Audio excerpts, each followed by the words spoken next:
Patay ang 45 anyos na lalaki matapos mawala ng malay sa labas ng barangay hall sa Mangaldan, Pangasinan. Nakaalerto Sandy Salvacio. Binawian ng buhay ang 45 anyos na lalaki matapos umanong himatayin habang nasa labas ng barangay hall sa Barangay Mangaldan, Pangasinan. Kalalabas lang daw ng ospital ang lalaki matapos masangkot sa isang insidente at kailangan niyang pumunta sa barangay hall para sana sa komprontasyon. Nito lang nakaraang Huwebes, umawat ang biktima sa isang gulo pero hinampas daw siya ng kadena sa ulo. Dinala siya sa ospital pero lumabas din kinabukasan.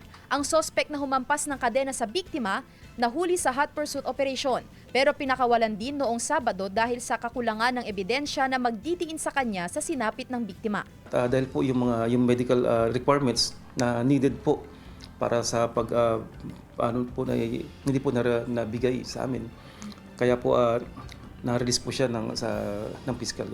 Hindi pa malinaw kung ang pagkahimatay ng biktima ay may kinalaman sa naunang nangyari sa kanya noong umawat siya ng gulo. Nagpunta rin ang news team sa barangay hall pero wala kaming naabutan na opisyal ng barangay. Tinungo ng GMA Regional TV ang punerarya kung saan nakalagak ang bangkay ng biktima upang mahingan ng pahayag ang kanyang kaanak pero wala ni isa roon. Kasalukuyan daw silang nag-aayos ng papeles para makuha ang bangkay ng biktima. Patuloy na sinisikap ng news team na makuhanan ng pahayag ang kaanak ng biktima. Samantala patuloy rin ang investigasyon ng pulisya sa insidente. Kasama si Daryl Peralta, Sandy Salvacio, One North, Central Luzon.